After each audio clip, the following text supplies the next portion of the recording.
കാളികാവിൽ കടുവയുടെ ആക്രമണം തടയുന്നതിൽ വനംവകുപ്പിന് ഗുരുതര വീഴ്ച സംഭവിച്ചതായി കണ്ടെത്തൽ. കടുവയുടെ സാന്നിധ്യമുള്ളതായി മുന്നറിയിപ്പ് നൽകിയിട്ടും വനംവകുപ്പ് നടപടി സ്വീകരിച്ചില്ല. നിലമ്പൂർ സൗത്ത് ഡിഎഫ്ഒ 2 തവണയാണ് കൂട് സ്ഥാപിക്കാൻ അനുമതി തേടി ചീഫ് വൈൽഡ് ലൈഫ് വാർഡന് കത്തയച്ചത്. കത്തിന്റെ പകർപ്പ് പുറത്തുവന്നു. ജംഷീർ കൊടിഞ്ഞി ചേരുന്നുണ്ട്. ജംഷീർ, കത്തിൽ വലിയ ഗുരുതരമായിട്ടുള്ള വീഴ്ചയുണ്ട് എന്നുള്ളതാണ് മനസ്സിലാക്കുന്നത്. എന്തൊക്കെ കാര്യങ്ങളാണ്?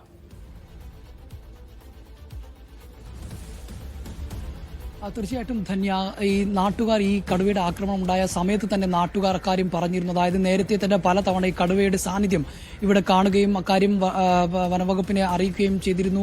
അത് പരാതിയായിട്ട് തന്നെ ഇക്കാര്യം കൃത്യമായി അറിയിക്കുന്നു. അതോടൊപ്പം തന്നെ ഈ കടുവയുടെ ഫോട്ടോ ഉൾപ്പെടെ ഉപയോഗിച്ചുകൊണ്ട് ഈ പരാതി നൽകുകയായിരുന്നു. എന്നാൽ ഇതിനകത്തൊരു കൂട് വയ്ക്കാനോ ഒരു നടപടി സ്വീകരിക്കാനോ അധികൃതർ തയ്യാറായില്ല എന്നുള്ളൊരു ആക്ഷേപം നേരത്തെ തന്നെ നാട്ടുകാർ ഉന്നയിച്ചിരുന്നു.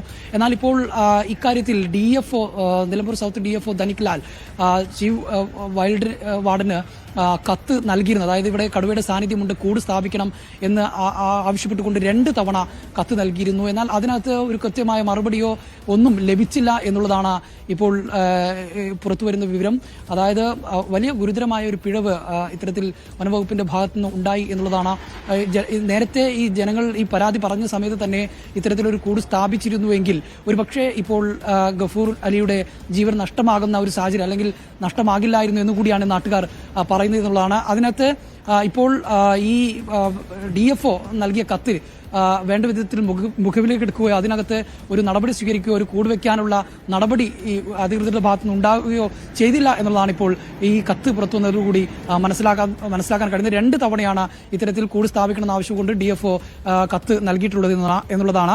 അതോടൊപ്പം തന്നെ ഇന്ന് കടുവയെ കണ്ടെത്താനുള്ള ദൗത്യം ഇപ്പോഴും തുടരുകയാണ്. ഇന്നിപ്പോൾ 5 ലൈവ് സ്ട്രീം ക്യാമറകൾ അധികമായി സ്ഥാപിക്കുന്നുണ്ട്. അതോടൊപ്പം തന്നെ ഒരു കൂടും കൂടെ അധികമായി സ്ഥാപിക്കുന്നുണ്ട്. അതോടൊപ്പം ഈ ഡ്രോൺ ക്യാമറകൾ കൂടുതലായി ഉപയോഗിച്ചുകൊണ്ടുള്ള പരിശോധനയും ഇന്ന് നടന്നുകൊണ്ടിരിക്കുകയാണെന്നുള്ളതാണ്. അതോടൊപ്പം തന്നെ നിലവിൽ ഇപ്പോൾ സ്ഥാപിച്ച ക്യാമറകളിൽ ഒന്നും തന്നെ പുതുതായി കടുവയുടെ ചിത്രങ്ങളൊന്നും വ്യക്തമായി പതിഞ്ഞിട്ടില്ല എന്നുള്ളത് കൂടിയാണ് ഇപ്പോൾ ഡിഎഫ്ഒ വ്യക്തമാക്കിയിരിക്കുന്നത്. ഏതായാലും പരിശോധന തുടരുകയാണെന്നുള്ളതാണ്. അതോടൊപ്പം ഇന്ന് രാവിലെ കുഞ്ചു എന്ന കുങ്ക്യാന പാപ്പാനെ മർദ്ദിക്കുന്ന ഒരു സാഹചര്യം ഉണ്ടായിരുന്നു. എന്നാൽ ആ പാപ്പാന്റെ പരിക്ക് അത്ര ഗുരുതരമല്ല എന്നുള്ള കാര്യം കൂടി ഇപ്പോൾ ഡിഎഫ്ഒ വ്യക്തമാക്കിയിട്ടുണ്ട്.